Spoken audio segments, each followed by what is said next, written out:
ጤና ይስጥልን የከበረ ሰላምታችን በመላው ዓለም ሆናችሁ ቃል ስፖርት ዩቲዩብ ቻናላችንን ለምትከታተሉ አድማጮቻችን ሁሉ ይድረስ ብለናል። ከሀገር ቤት ከባህር ማዶ ለዚህ ሰዓት መርጠን ያሰናዳንላችሁን አጫጭር ስፖርታዊ መረጃዎች ደግሞ በቀደም ተከተል እያጋራናችሁ ቆይታ እናደርጋለን።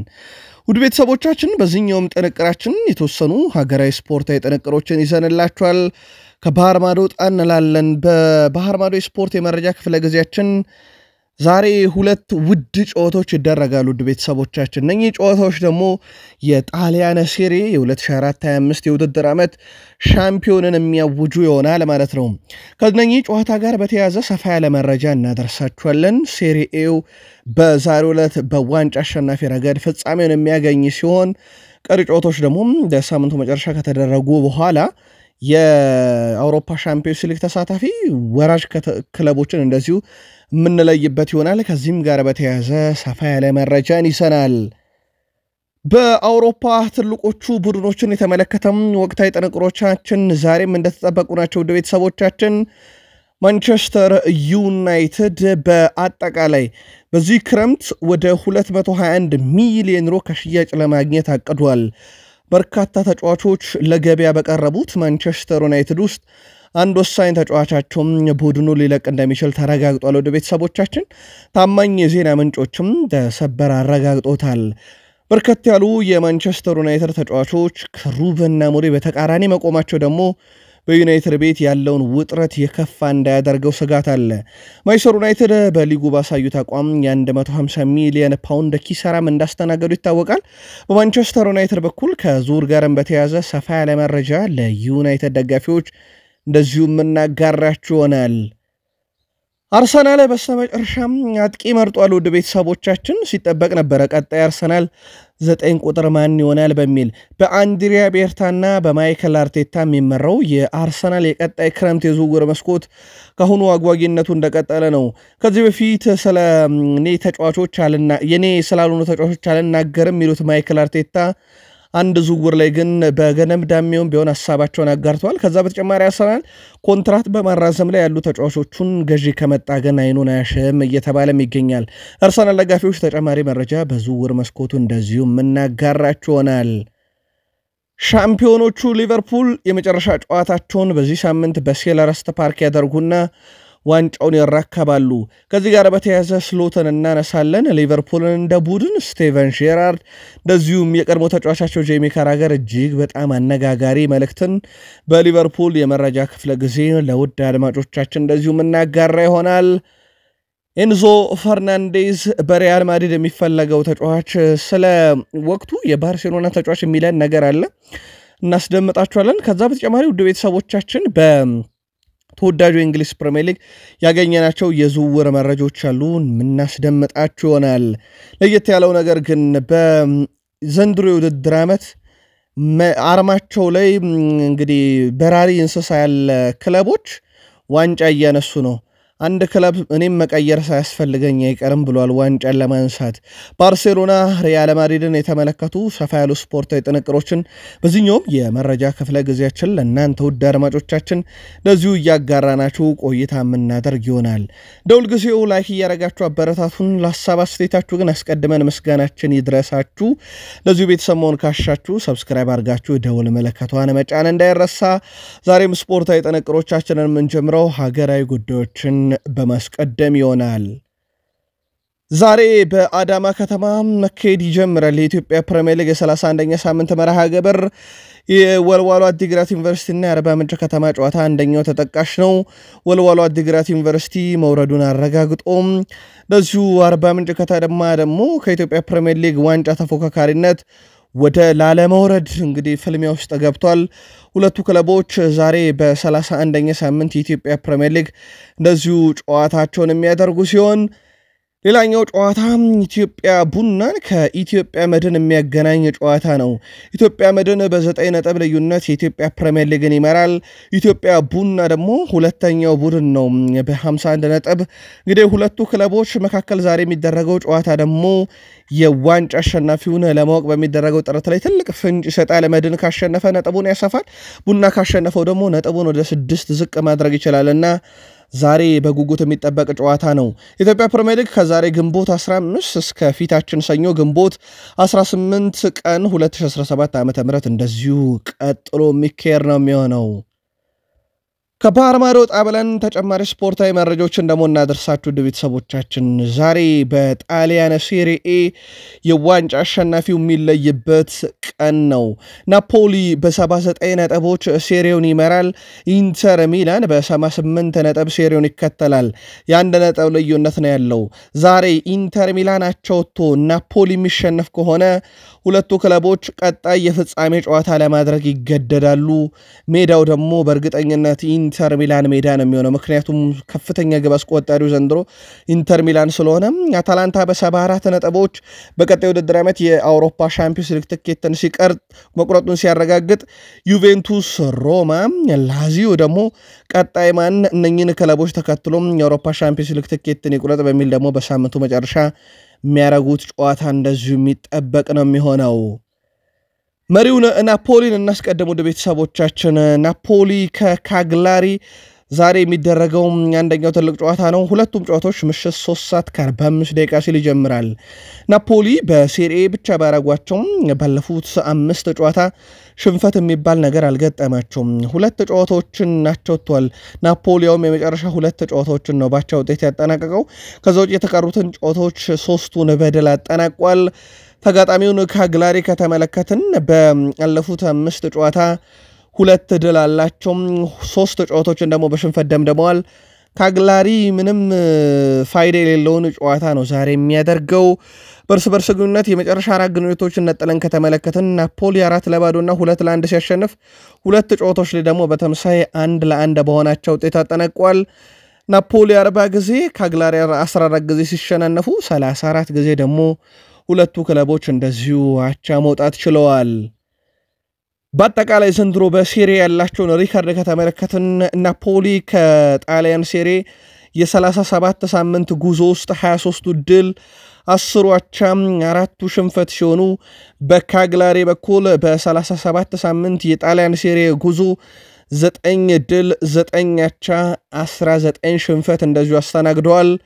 ካግላሪ ፋይዳ የሌለውን ጨዋታ ሲያደርግ ናፖሊ ደግሞ ዛሬ ድል ካደረገ በቀጥታ የ2024-25 የውድድር ዓመት የጣሊያን ሴሪኤ ሻምፒዮን መሆን ይችላሉ ማለት ነው። ስታዲዮ ዲያጎ አርማንዶ ማራዶና ስቴዲየም የዛሬ ምሽት የ3:45 ጨዋታ እንደዚሁ የሚያስተናግድ ሲሆን ናፖሊ በ79 ነጥብ ሴሪውን እየመራ ጨዋታውን እንደዚሁ የሚያደርግ ይሆናል። ቀጥሎ በተመሳሳይ ሰዓት ልክ ምሽት 3:45 ሲል የሚጀምረው ጨዋታ ደግሞ በሴስክ ፋብሬጋሱ ቡድን ኮሞና እንደዚሁም በኢንተር ሚላን መካከል የሚደረገው ፍልሚያ ነው። የሴስክ ፋብሬጋስ ቡድን ኮሞ ዛሬ ለኢንተር ሚላን ፈተና ይሆናል ተብሎ ይጠበቃል። ጨዋታው የሚጀምረው ይህም ጨዋታ ምሽት 3:45 ሲል ነው። ውድ ቤተሰቦቻችን በሴሪኤ ኮሞ ባለፉት 5 ጨዋታ ሽንፈት የሚባል ነገር አልገጠማቸውም። 4 ድል ሲኖራቸውም 1 ጨዋታ ደግሞ ባቻ ውጤት ደምድመዋል። በተቃራኒው በኢንተር ሚላን በኩል 2 ድል ብቻ ነው ያላቸው ካለፉት 5 ጨዋታ። መሪነታቸውንም እንደዚሁ በእነኛ 5 ጨዋታ ውስጥ ነበር ለናፖሊ ያስረከቡት። በሁለት ጨዋታ ሽንፈት ሲገጥማቸው በአንድ ጨዋታ ደግሞ አቻ መውጣት ችለዋል። ሁለቱ ክለቦች የመጨረሻ 5 የእርስ በርስ ግንኙነት ግን ነጥለን ከተመለከትን ኢንተር ሚላን ሁሉንም በድል ነው ማጠናቀቅ የቻለው። በአጠቃላይ ኢንተር ሚላን 24 ጊዜ ኮሞን ድል ሲያደርግ ኮሞ 6 ጊዜ አሸንፏል። 6 ጊዜ ደግሞ ባቻ ውጤት ነው የደመደሙት። ሁለቱ ክለቦች የእርስ በርስ ግንኙነት በተጨማሪ ውድ ቤተሰቦቻችን ዘንድሮ በሴሪኤ ብቻ ያላቸውን ሪካርድ ከተመለከትን ከ37 ሳምንት ባለሜዳው ኮሞ 13 ድል 10 አቻና 14 ጨዋታን ደግሞ በሽንፈት ነው የደመደሙት። በተቃራኒው ኢንተር ሚላን 23 ድል 9 አቻ 5 ጨዋታ ደግሞ በሽንፈት ደምድመዋል። ይህ ጨዋታ ልክ በተመሳሳይ ሰዓት ናፖሊ ከካግላሪ በሚያደርጉት ጨዋታ በተመሳሳይ ሰዓት 3:45 ሲል ዛሬ ምሽት የሚደረግ ጨዋታ ነው። ሂሳባዊ ስሌትን እንዳልኳችሁ ነው። ዛሬ ኢንተር ሚላናቸው ወጥቶ ናፖሊ ከተሸነፈ የፍጻሜ ጨዋታ ይጠብቀናል። አሊያም ናፖሊ ካሸነፈ ቀጥታ ሻምፒዮን ይሆናል። ኢንተር ሚላን ሻምፒዮን ለመሆን ናፖሊ አቻ ወጥቶ አሊያም ተሸንፎ ኢንተር ሚላን ድል ማድረግ ይጠበቅበታል ማለት ነው። የዛሬ ምሽት ጨዋታዎች አንዳቸውን ባለ ክብር እንደዚሁ የሚያደርጉ ሲሆን ዛሬ በስፔን ላሊጋ አንድ ጨዋታ ይደረጋል። ሪያል ቤቲስ ከቫሌንሺያ ጨዋታቸውን ያደርጋሉ። ጨዋታው ወደ ዛሬ የመጣበት ዋነኛ ምክንያት ሮብ ሪያል ቤቲስ የኢሮፕ ኮንፈረንስ ሊግ ፍጻሜ ጨዋታ ስላለበት ነው። እዛው ጣሊያን ቆይተን ውድ ቤተሰቦቻችን የ2024-25 የውድድር ዓመት የጣሊያን ሴሪኤ የመጨረሻ ወር ላይ እንገኛለን። በሜይ ወር ግን በነበሩ እንቅስቃሴዎች የኮሞ አሰልጣኝ ሴስክ ፋብሬጋስ የጣሊያን ሴሪ የወሩ ምርጥ አሰልጣኝ ተብሎ ተመርጧል። በሴሪው እንግዲህ ባደረጋቸው ያለፉት 5 ጨዋታ ሽንፈት አልገጠመውም። ዛሬም ለሲሞኔ ኢንዛጊ ቡድን ኢንተር ሚላን ፈተና ይሆናል ተብሎ ነው የሚጠበቀው። የሴስክ ፋብሬጋስ ቡድን ኮሞ በአጠቃላይ በዚህ ወር በነበረው ጨዋታ ለመሸነፉን ተከትሎ ሴስክ ፋብሬጋስ የጣሊያን ሴሪ የወሩ ምርጥ ተብሎ እንደዚሁ ተመርጧል። ወደ ቤተሰቦቻችን ዛሬ በሚጠናቀቀው በዋንጫ ደረጃ በሚጠናቀቀው የጣሊያን ሴሪኤ ናፖሊ ወይስ የአውሮፓ ሻምፒዮንስ ሊግ ፍጻሜ ተፋላሚው ኢንተር ሚላን ማን ባለ ክብር ሊሆን ይችላል? በሐሳብ መስጫ ሳጥናችን ላይ ቀድመ ግምታችሁን እንደዚሁ ልታሰፍሩልን ትችላላችሁ። ፍሎሬንቲኖ ፔሬዝ አዲሱ አሰልጣኛቸውን ዣቪ አሎንሶን የፊታችን ሰኞ ከስፔን ላሊጋ የፍጻሜ ጨዋታ መጠናቀቅ በኋላ ይፋ እንደሚያደርጉ ማርካ አስነብቧል። የማርካ ጋዜጣ ውድ ቤተሰቦቻችን በስፔን ላሊጋ ለሪያል ማድሪድ ፍጹም ቅርብ ከሚባሉ ሚዲያዎች አንደኛው ነው። ማርካ አብዛኛው መረጃዎቹ ተአማኒነት እንዳላቸው ይታወቃል። ፋብሪዚዮ ሮማኖም የማርካን ዘገባ ዋቢ እንዳደረገው ከሆነ ሰኞ ዣቪ አሎንሶ በይፋ የሪያል ማድሪድ አሰልጣኝ ሆኖ ይሾማል። ከዛ በኋላ ክረምት ዝውውር ላይ ትልልቅ ዝውውሮችን እንሰማለን። ምክንያቱም በርካታ ቁልፍ ተጫዋቾቹን በጉዳትና እንደዚሁም ደግሞ በስንበት ደረጃ ያጣው ሪያል ማድሪድ ተተኪዎቹን የማስፈረም ስራን ይጀምራልና ከሰኞ የዣቪ አሎንሶ የቤርናቢዮ መክተም በኋላም ትልልቅ ነገሮችን እንጠብቃለን። በዝውውር መስኮቱ ላይ ከሉካ ሞድሪች ስንበት በኋላ የክለቡ በርካታ ተጫዋቾች መልእክቶችን እያጋሩ ይገኛሉ። በርካቶችም ውዳሴና መልካም ምኞታቸውን እየገለጹ ሲሆን አንደኛው ኬሊያን መባፔ ነው። መልካሙን ሁሉ እመኝልሃለሁ ብሎታል ለሉካ ሞድሪች። ከሱ ጋርም በመጫወት እጅግ በጣም ደስተኛ ነኝ። በተለይም አንድ መልበሻ ክፍልን ከሉካ ሞድሪች ጋር መጋራት እጅግ በጣም ያስደስታል። ከሱ ጋር የነበረኝ ምርጥ ጊዜ ነበረ። በምርጥ ብቃቴ ላይ ከመገኘቴ በፊት የሱን ሁሉንም ነገሮች ተመልክቻለሁ። በእግር ኳስ ሁሉንም ነገር ያሳካ ነው። እግር ኳስ መቼም አትረሳውም ብለዋል። በተለይም ላለፉት 10 ዓመታት በላይ በዚህ ክለብ ውስጥ ያሳለፈው ነገር ፍጹም አስደናቂ የሚባል ነው። እግር ኳስ መሸነፍ ያለው ነው። በሉካ ሞድሪች እግር ኳስ ህይወት ውስጥም ሁሉም ነገሮች አልፈዋል። እሱ በእግር ኳስ ላበረከተው ነገር ሁሌም ላመሰግነው ወዳለው የእግር ኳስም ሌጀንድ ብሎ በብዙ ቃላት እንግዲህ ያወድሶታል። ከኬሊያን መባፔ በተጨማሪም በርካታ የሪያል ማድሪድ ተጫዋቾች ለሉካ ሞድሪች መልካም ምኞታቸውን ገልጸዋል።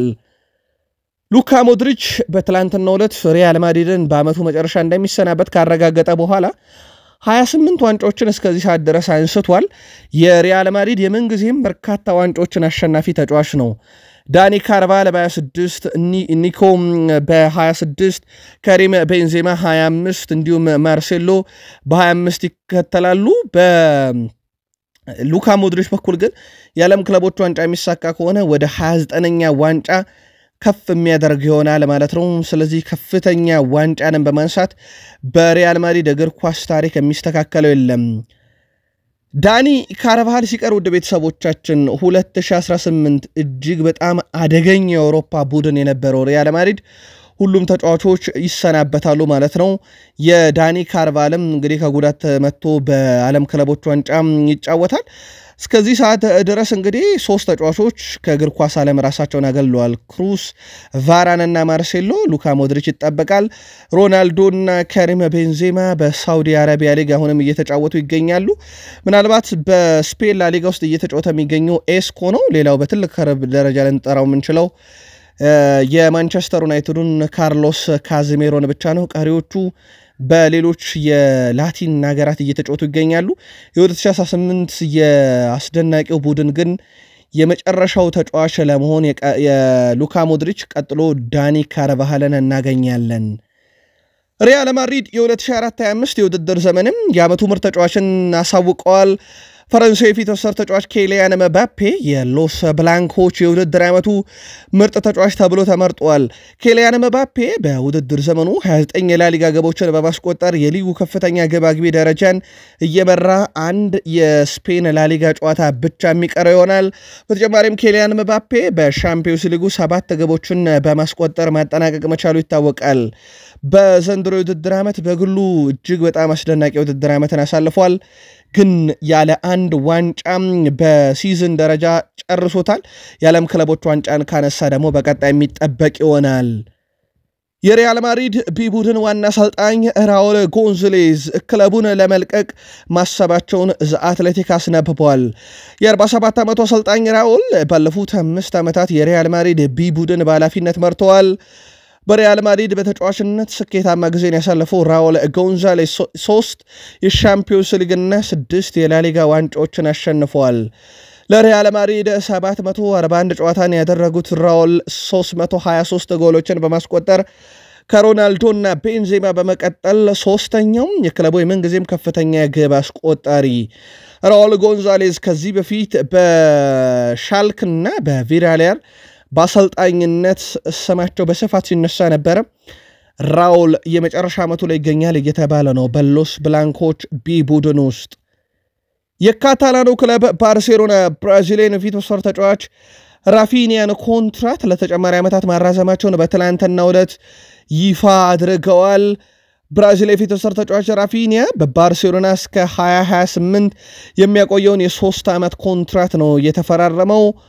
ራፊኒያ በዘንድሮ የውድድር ዘመን ለባርሴሎና ባደረጋቸው 34 ጨዋታዎች ባደረጋቸው የአጠቃላይ ጨዋታዎች 34 ግቦችና 25 ለግብ የሚሆኑ ኳሶችን አመቻችቶ አቀብሏል። በተጨማሪም ከባርሴሎና ጋር የሀገር ውስጥ 3 ዋንጫዎችን አሳክቷል። እጅግ በጣም አስደናቂ የሚባል የውድድር ዓመትን አሳልፈዋል። ራፊኒያ እንዳጠቃላይ በባርሴሎና ቤት በነበረው የእግር ኳስ ሕይወቱ 143 ጨዋታ 54 ግቦች 45 አሲስት በእነኚህ ቆይታው ደግሞ 5 ዋንጫዎችን ከክለብ ባርሴሎና ጋር እንደዚሁ ማሳካት ችሏል። ሜይ 2024 የዛሬ ዓመት ልክ በዚህ ጊዜ ማለት ነው የሳውዲ ፕሮ ሊግ አብዛኛው ክለቦች ይህን ተጫዋች ከባርሴሎና ለማስፈረም ጥረት እያደረጉ እንደነበረ ይታወቃል። ነገር ግን በስተመጨረሻም በነበሩ ውይይቶች ሃንሲ ፍሊክ በቡድኑ እንዲቆይ ያደረገው ከአንድ ዓመት በኋላ ውድ ቤተሰቦቻችን በሜይ 2025 59 የግብ አስተዋጽኦ 3 ዋንጫዎችን አሳክቶ እስከ 2028 ኮንትራቱን አራዘመ ማለት ነው። ከፊርማው በኋላም በዚህ ክለብ ውስጥ አዳዲስ ታሪኮችን ለማስመዝገብ ዝግጁ ነኝ። በተለይም ቀጣይ ውድድር ዓመት የአውሮፓ ሻምፒዮንስ ሊግን ወደዚህ ቡድን ለማምጣት ዋናው ግባችን ነው ብሏል ራፊኒያ። ሁዋን ላፖርታም እሱ ለቡድናችን እጅግ በጣም አስፈላጊ ተጫዋች ነው፣ ለዛም ኮንትራቱን አራዝመናል ሲሉ ሃንሲ ፍሊክ የቡድናቸው ቁልፍ ተጫዋቹን መሆኑን ገልጸው በዘንድሮ የቡድን ግንባታ ውስጥ ዋና ሰው እንደነበረና በቀጣይም የእሳቸው የቡድን ግንባታ አካል መሆኑን ከፊርማው በኋላ አረጋግጠዋል። በዚህ ውድድር ዘመን በእንግሊዝ ሁሉንም ዋንጫዎች ያሳኩ ክለቦች ዓለማቸው ላይ ወፍ ወይም በራሪ እንስሳ ነበረ። ሪያል ቤቲስ ከአንድ ሳምንት በኋላ ላለባቸው የኮንፈረንስ ሊግ የፍጻሜ ጨዋታ የክለቡን አርማ እንደ ቀልድ ቀይረውት በማህበራዊ ትስስር ገጽ አዲስ የኮንፈረንስ ሊግ አርማችን ብለው እያስተዋወቁት ይገኛሉ። ያው የሪያል ቤቲስ ትክክለኛ አርማው ይህ አይደለም። መሐከሉ ላይ እንግዲህ እርግብ አድርገውበታል። መሐከሉ ላይ ለየት ያለ የስኩዌር ገጽ ያለው ምስል ነው ከዚህ በፊት የሚያስቀምጡት። አሁን ግን ወፍ አድርገውታል ወይም በራሪ እንስሳ አድርገውታል። ከሰሞኑ እንግዲህ ሻምፒዮኖች ከእርግብ ጋር የተያዘ አርማ መኖሩን ተከትሎ ነው። የቅርብ ጊዜ እንኳን የኤሮፕ ሊግ አሸናፊው ቶትናም እንግዲህ እርግብ እንዳለ ይታወቃል። የፕሪሚየር ሊጉ ሻምፒዮን ሊቨርፑል የኤፍኤ ካፕ አሸናፊዎቹ ፓላስም ተመሳሳይ አርማ አላቸውና በቀልድ መልክ በማህበራዊ ትስስር ገጻቸው ማጋራት መጀመራቸው ደግሞ በጣም አነጋጋሪ ሆኗል። የኤሮፕ ሊግ የ2024-25 የውድድር ዓመት ቶትናም አሸናፊነት ሲጠናቀቅ የሊዮኑ አማካኝ ሪያን ቸርኪ በኤሮፕ ሊግ 2024-25 የውድድር ዘመን የምርጥ ወጣት ተጫዋቾች ሽልማትን በአሸናፊነት አጠናቋል። ተጫዋቹ እንደሚታወቀው በዚህ ውድድር ዓመት መጨረሻ ከኦሎምፒክ ሊዮን ጋር በይፋ በስምነት እንደሚለያይ ይታወቃል። ታዲያ ሪያን ቸርኪም በአውሮፓ ትልቅ ክለቦች እየተፈለገ ሲገኝ መዳረሻው እስካሁን አልታወቀም። እንግዲህ በቀጣይ ጥቂት ቀናት ውስጥ ይታወቃል ተብሎ ነው የሚጠበቅ።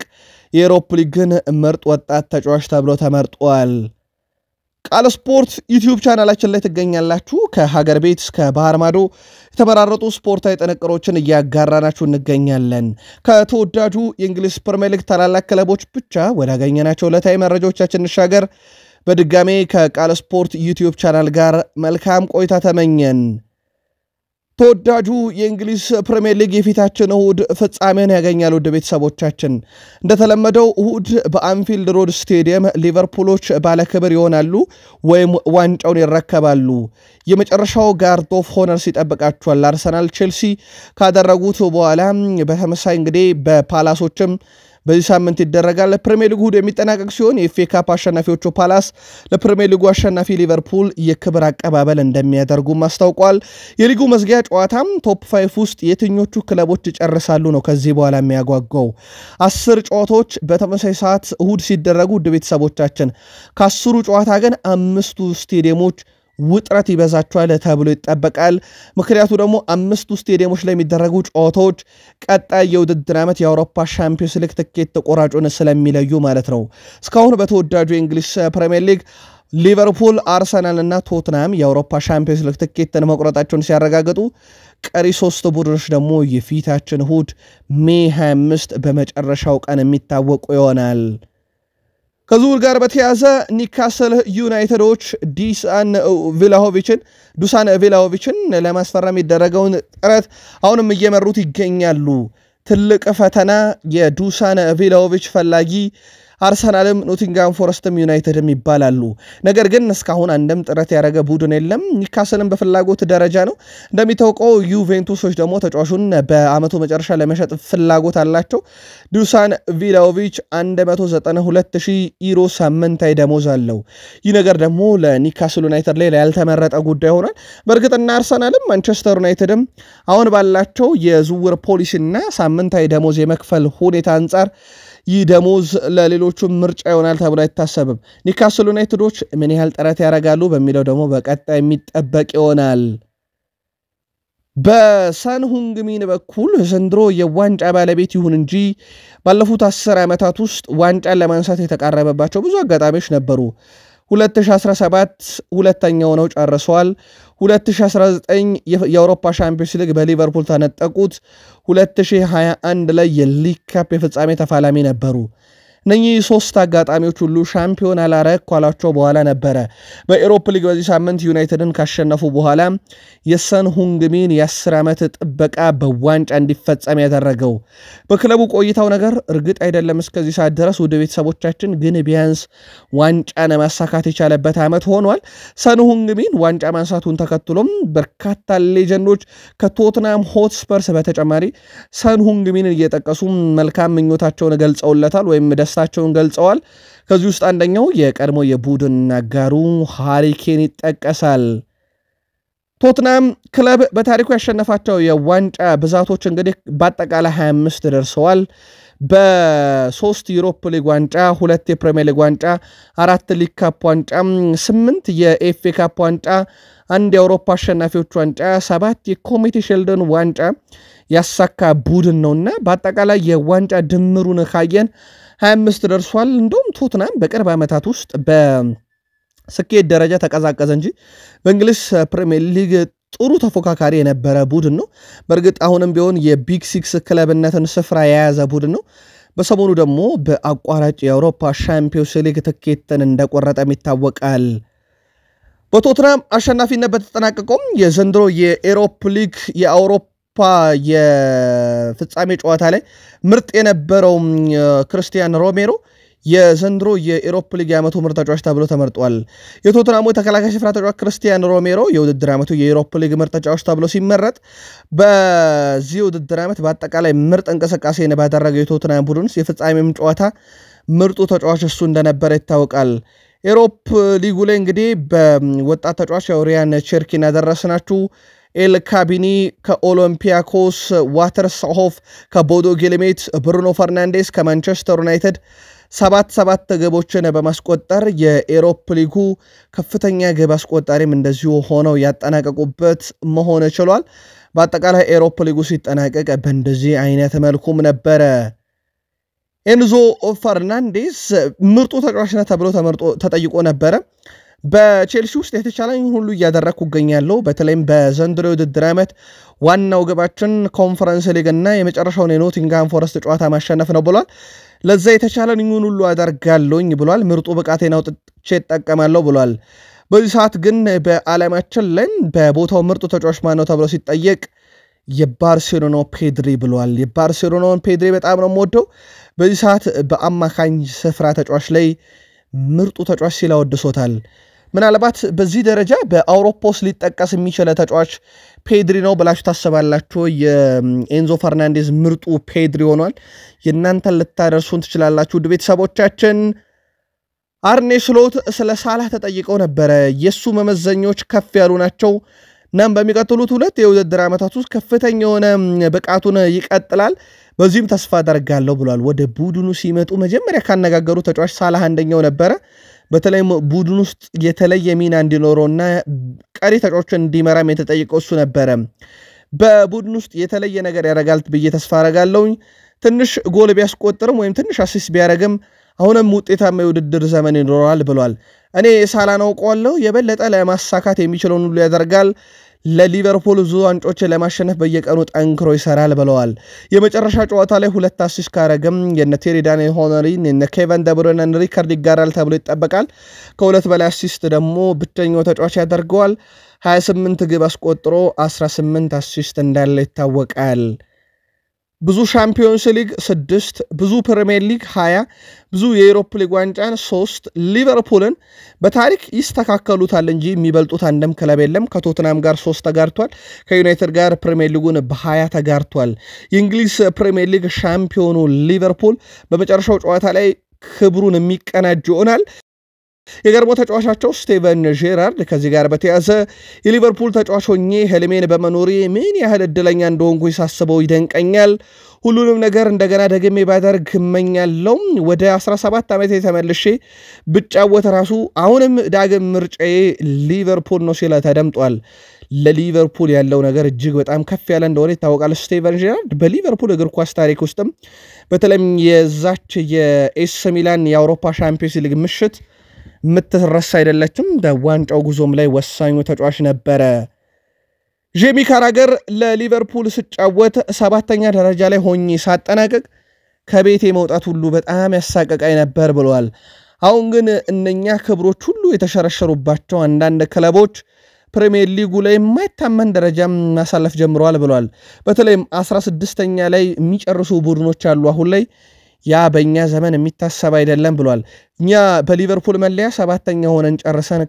ከቤት መውጣት እጅግ በጣም ያሳፍረን ነበር ብሏል አሁን ፕሪሚየር ሊጉ ላይ መቀዛቀዝ እየታየ እንደሆነ ገልጿል ጄሚ ካራገር በተለይም እነ ዩናይትድን ፕሪሚየር ሊጉ ላይ ፉክክሩ እንዲቀንስ እያደረጉት ነው 16ኛ ደረጃ ከወጡ በኋላ አሁንም ጫናው ከፍተኛ አይደለም ብሏል እንደሚታወቀው ዩናይትድ 16ኛ ሆኖ ቢጨርስም ወይም 17ኛ ሆኖ ቢጨርስም በሩበን አሞሪም ስር እንደሚቀጥል ይታወቃል አሁን ለአርሰናል ቅርብ የሆኑ ምንጮች ያረጋገጡት ወደ ቤተሰቦቻችን አርሰናል ከጊዮኬሬስክና ከቤንጃሚን ሼሽኮን አንዱን ወደ ቡድኑ ያመጣል በለናችሁ ነበር ይህም የተረጋገጠ መረጃ ነበር በኋላም ላይ ደግሞ ከቤንጃሚን ሼሽኮና ከቪክተር ጊዮኬሬስክ የትኛውን ያስቀደማል በሚል ለአርሰናል ቅርብ የሆኑ ምንጮች የማይክል አርቴታ ምርጫ የሆነው ቤንጃሚን ሼሽኮ ቁጥር 1 ምርጫ ሆኖ ቀጥሏል ቤንጃሚን ሼሽኮ በባለፈው የውድድር ዓመት የአርሰናልም ቁጥር 1 ምርጫ እንደነበረ እናስታውሳለን ወደ ቤተሰቦቻችን አሁን ለታዲያ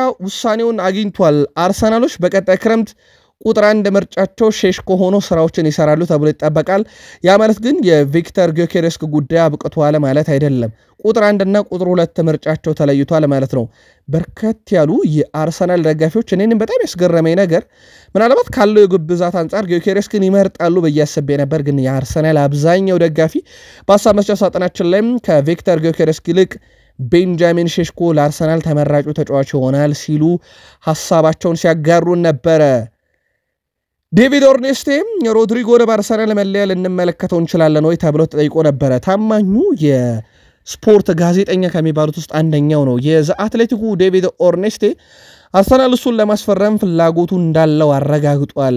በተለይም ፍሎረን ፒልተንበርግ ስካይ ስፖርትን ጨምሮ ይህንን መረጃ ይዞት ወጥቶ ነበረ። አርሰናል የሮድሪጎ ዝውውር ላይ ትልቅ ስራን እየሰራ ነው። ቁጥር አንድ ኢላማቸው ግን አይደለም። አርቴታ ስለ ሮድሪጎ ሲጠየቁ ምናልባት የሰጡት ምላሽ በተወሰነ መንገድ ፍላጎታቸውን የሚገልጽ ነው ይላል የዴቪድ ኦርኔስቴ ዘገባ። አርቴታ ሮድሪጎን ታመጣላቸው ተብሎ ሲጠየቅ ትልልቅ ተጫዋቾችን ስለማምጣት ማሰብ አለብን፣ ምክንያቱም ደግሞ ለዋንጫ ለመፎካከር ቡድን ውስጥ ትልልቅ ተጫዋቾችን ማካተት ያስፈልጋል፣ ልምድ ያላቸውን ብለዋል። ሮድሪጎ ደግሞ በሪያል ማድሪድ ልምድ አለው። የላሊጋን ዋንጫ የአውሮፓ ሻምፒዮንስ ሊግን ዋንጫ ከማንሳት ጋር በተያያዘ ልምድ ያለው ተጫዋች እንደሆነ ይታወቃልና እሳቸው በተወሰነ መንገድ ቢሆን ሮድሪጎንም ባይሆን ትልቅ ተጫዋች እንደሚያመጡ አረጋግጧል። ግን ዴቪድ ኦርኔስቴ ፍላጎት እንዳለ አረጋግጧል። በአርሰናል ቤት ተጫዋቾችን ከማምጣት ጎን ለጎን ከክለቡ የሚሰናበቱ ተጫዋቾች እንዳሉ ይታወቃል። ለአብነት ያክል ውድ ቤተሰቦቻችን ማርቲኔሊም ትሮሳርድን በተመለከተ ድርድር እየተካሄደ ነው። አሁንም ቢሆን ምናልባት እንደውም አርሰናል ቤት ባልተለመደ መልኩ የትሮሳርድ ቆይታ የደሞዝ ጭማሪንም ሊያስከስት ይችላል እየተባለ ይገኛል። ግን አርሰናል ለሁለቱም ተጫዋቾች ለማርቲኔሊም ለትሮሳርድም 50 ሚሊዮን ፓውንድ የዝውውር ሂሳብ ከየትኛውም ቦታ ከቀረበላቸው ለመደራደር ክፍት ነን ብለዋል።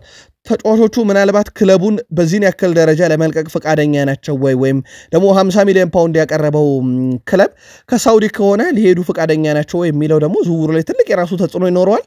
ግን አርሰናል ድርድር ላይ እንዳለም ሆኖ ጥያቄ ከቀረበ አይናቸውን አያሹም። በተለይም እስከ 50 ሚሊዮን ፓውንድ ከሆነ ማለት ነው። ማንቸስተር ዩናይትድ በፕሪሚየር ሊጉ ባሳዩት ደካማ አቋም ቀጣይ ውድድር ዓመት የአውሮፓ ሻምፒዮንስ ሊግ ተሳታፊ ያለመሆናቸውን ተከትሎ 150 ሚሊዮን ፓውንድ የሚጠጋ ገንዘብን አጥተውታል። የማንቸስተር ዩናይትድ የበላይ አካላት ክለቡን ለማስተካከል ጥቂት ዓመታትና ከፍተኛ ትዕግስት እንደሚያስፈልግ በስተመጨረሻ ማምነዋል። ማንቸስተር ዩናይትድ በሻምፒዮንስ ሊግ መሳተፍ ባለመቻሉ ከመለያ ስፖንሰሩ አዲዳስ በቅጣት መልክ እንደባለፈው ዓመት 10 ሚሊዮን ፓውንድ ከስምነቱ ላይ ተቀናሽ ይደረጋል። ምናልባት ዩናይትድ አትርፏል ካለን ተጨማሪ 25% ለተጫዋቾቹ የሚያደርገውን የደሞዝ ጭማሪ ብቻ ነው ቅናሽ የሚሆንለት። ከዛ ውጪ ግን ለማንቸስተር ዩናይትድ 150 ሚሊዮን ፓውንድ ያጣበት የውድድር ዓመትን ነው በዚህ የውድድር ዓመት ያሳለፈው። አማድ ዲያሎ በማህበራዊ ትስስር ገጹ ላይ መጀመሪያ ቶትናም ሆትስፐርስ ላሸነፋችሁት ዋንጫ እንኳን ደስ ያላችሁ፣ በመቀጠል ለሁሉም የዩናይትድ ደጋፊዎች ትልቅ ይቅርታን እጠይቃለሁ ብለዋል።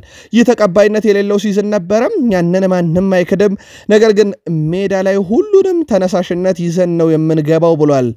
በዚህ አይነት ትልቅ ክለብ ውስጥ የዚህ አይነት ሲዝን እንደማይደገም ቃል ገባላችኋለሁ።